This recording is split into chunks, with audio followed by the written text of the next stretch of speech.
বাংলাদেশ ই স্পোর্টসের জন্য আজকে সব থেকে কালো একটা দিন। বাংলাদেশ ই স্পোর্টস বা বাংলাদেশের ফ্রি ফায়ার ই স্পোর্টস বাংলাদেশ থেকে হারিয়েছে ফ্রি ফায়ারের সব থেকে ডেডিকেটেড একটা ফাইটারকে, একটা যোদ্ধাকে। ছিল ক্যানোলা নিয়েও খেলতে চাইছে, মানা করছি, পরে নাদিসহ নিয়ে গেছে। নাদি নিয়ে গিয়ে হচ্ছে ক্যানোলাটা খুঁজছে, কারণ ক্যানোলা দিয়ে কিভাবে খেলবে, ক্যানোলা দিয়ে তো খেলা সম্ভব না। আমরা কথা বলতেছি জেবি চিতাকে নিয়ে, এবং আজকে আমি কোনোভাবেই চিতা ছাড়া অন্য কোনো টপিক, অন্য কোনো কিছু, অন্য কোনো চিন্তা আর মাথায় আনতেই পারতেছি না। গাইজ, আমি তোমাদেরকে আজকে একটু জেবি চিতাকে চেনাবো।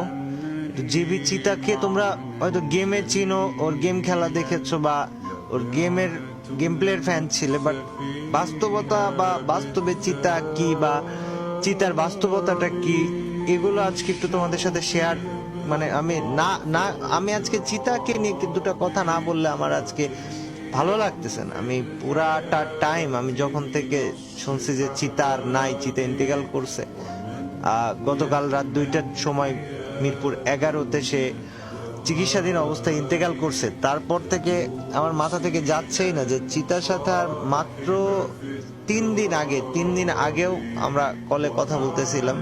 তো ওই সময় চিতা বলতেছে যে ভাই, আমি ইন্ডিয়া যাব, আমি ইন্ডিয়া যে আমার অপারেশন করাবো ভাই, আমি দোয়া করেন, আমি সুস্থ হয়ে ফিরে আসতে চাই ভাই, আমি সুস্থ হয়ে ফিরে আসি ভাই, দোয়া করেন।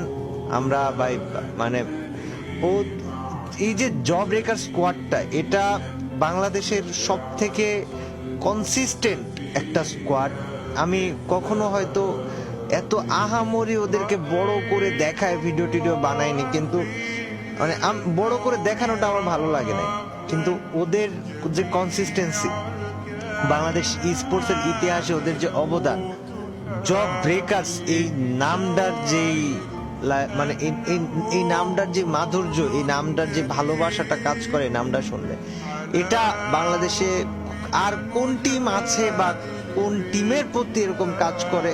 হয়তো অন্য টিমের প্রতি বাকিদের কাজ করতে পারে, বাট আমার ওরা বাদে আমার কারোর প্রতি এই ফিলিংসই কাজ করে না। এবং জব ব্রেকার্স আমার সাথে কানেক্টেড হয়েছে খুব কাকতালীয় ভাবে। তোমরা হয়তো যারা পুরাতন প্লেয়ার আছো, হয়তো যারা নতুন তারা জানবা না, এরা জানার কথাই না, যারা পুরাতন তারা জানবে যে জব ব্রেকার্স মানে ছিল নাইম আলমের স্কোয়াড। আর নাইম আলম আর আমার সম্পর্কটা ছিল একটু আলাদা রকমের, এবং নাইম আলম যখন ফ্রি ফায়ার ছেড়ে দেয়, জব ব্রেকার্স তখন মোটামুটি হারাই যায়, বলা চলে হারাই গেছিল, ওরা ছিল না, ওরা গায়েব হয়ে গেছে। হঠাৎ করে রোড টু গ্লোরি টুর্নামেন্ট আসে, আর ওই সময় শোয়েব ভাই এসে আমাকে বলে, কাব্য তোর কি স্কোয়াড রেডি হয়েছে?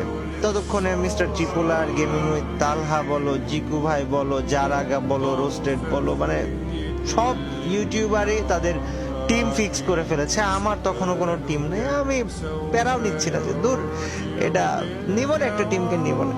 তো বললো যে জব ব্রেকার্স আছে ফাঁকা। জব ব্রেকার্স ফাঁকা আছে মানে যে জব ব্রেকার্স তো এখনো কারোর সাথে যায় নাই? তুমি কি বলো, জব ব্রেকার্স আবার খেলতেছে? হ্যাঁ, ওরা তো রিসেন্ট টাইমে ব্যাক করছে। পরে শোয়েব ভাইয়ের কাছে এই কথা শুনে জব ব্রেকার্স এর সাথে একটা মিটিং অ্যারেঞ্জ করি, আর মিটিং এ উপস্থিত ছিল চিতা, ছিল তারপর ফ্রিক ছিল, মানে তানভীর ছিল, আমাদের সিয়াম ছিল, কুট্টুস ছিল, ওরা সবাই ছিল। ওদের সাথে আমার আনুষ্ঠানিক যাত্রা শুরু হয় এই রোড টু গ্লোরি টুর্নামেন্টের মাসখানেক আগে থেকে।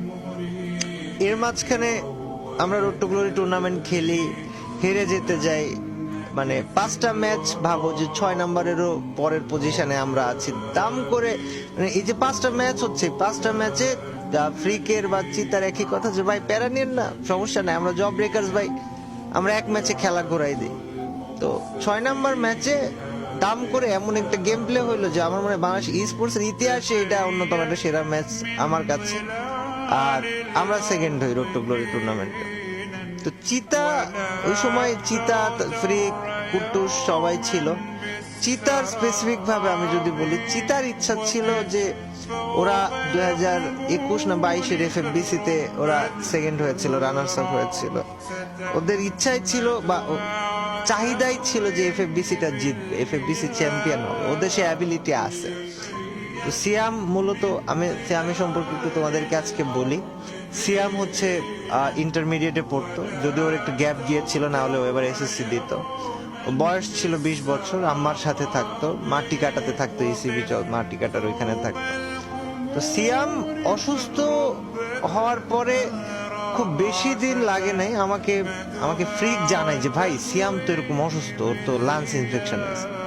আমি ওর সাথে কথা বলি, মানে জিজ্ঞেস করি কি অবস্থা।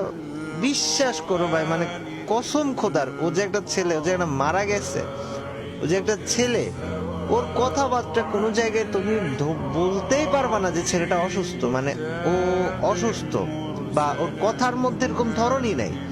এরা আসলেও অন্যরকম একটা ছেলে, একটা ফাইটার তো ফাইটারই, মানে